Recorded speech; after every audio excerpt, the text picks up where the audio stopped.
Hi, welcome to part 3 of the Masterclass on high performance. Today, talk about high performance management, the art of managing a high performance culture and high performing individuals. If you recall our equation, we have the culture, the individual, the management together combining to deliver high performance. So what do we mean when we talk about high performance management? We're talking about the style of management that allows high performing individuals to deliver the results that they must. We're talking about the style of management that supports the culture that is needed to allow those high performing individuals to thrive. Where does it start? Leadership. Indeed, all that we've discussed comes to nothing if the leaders in that organization do not support their individuals or their employees to perform at their optimal levels. If the leaders in the organization do not foster an environment or support the culture that allows high-performing individuals to achieve the results that they desire, then it all comes to nothing. It all rises and falls on leadership. So the leadership must be very open. The leadership must be very dynamic. The leadership themselves must be high performers. That is how they pull the rest of the organization with them. That is fundamental. Number 2, it must be an environment where people are empowered.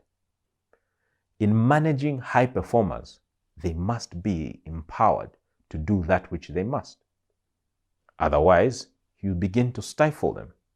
You stifle their innovation, stifle their passion, stifle their natural drive to get things done if they are not appropriately empowered. It's also an environment where targets are stretched. Setting ordinary targets does not provide sufficient motivation for the high-performing individuals and is also contrary to the type of culture that you're trying to sustain, one that continues to see growth opportunities and continues to grow from one level to the next. So it's one where big goals are set, challenging, audacious goals. That is commonplace in high-performing environments where we often see these types of attributes. We also have an environment where key performance indicators are clear. There is no ambiguity. Individuals want to know what is expected of me, and that is clearly articulated. That's important because then high-performing individuals know what they must do to outperform. If I reach this target, it means I have performed as is expected of me. Beyond that, I am now in the territory of outperformance.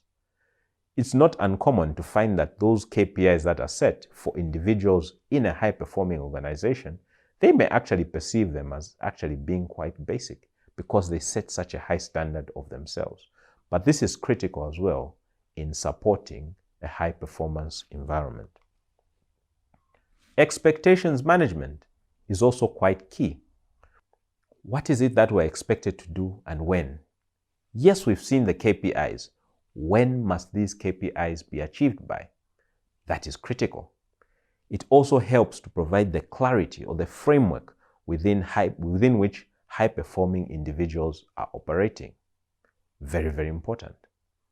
And this expectations management is not just internal, even with clients or customers, making sure everyone is clear about what is happening and when.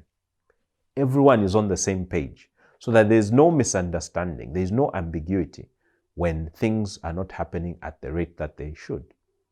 Expectations management. Feedback, also very critical. In high-performing environments, high-performance management requires that feedback is provided, that individuals are made aware of how they are performing formally and informally too, so that they know exactly how they're tracking or how their performance is being matched against what they're supposed to deliver. It's also an environment where you often see feedback going in all directions. It's not just the junior staff members who are given feedback by those who are more senior, but even the senior given feedback that is taken very seriously by their juniors. That is the kind of environment that we have. All of this is also pinned by the type of incentives that are provided. When I say incentives, I don't simply mean monetary incentives. Incentives about the opportunity for growth. Incentives about the opportunity to develop as individuals. The opportunity to network. The opportunity to do things that people think are fun. All those are different ways that a high-performing individual is supported and a high-performing culture is reinforced through its management. It all comes full circle though, starts again, the leaders. Because remember, this is an environment that is very dynamic. So the leader must continue to adapt and evolve, continue to encourage the individuals to be innovative, to move, to grow. As that happens, the environment changes in terms of expectations, in terms of KPIs, in terms of targets, in terms of what the organization and individuals are trying to achieve. And you go again. And that then speaks to the three parts of this particular masterclass. We spoke initially about the culture, its elements. We spoke about high-performing individuals, their attitude, their temperament, their behaviors. And we round that off with management. How do you manage a high-performing culture, high-performing individuals, and sustain that to ensure that you continue to deliver results that are exceptional on a sustainable basis? I hope you found that useful. Let me know what you think and look out for the next masterclass. Thank you.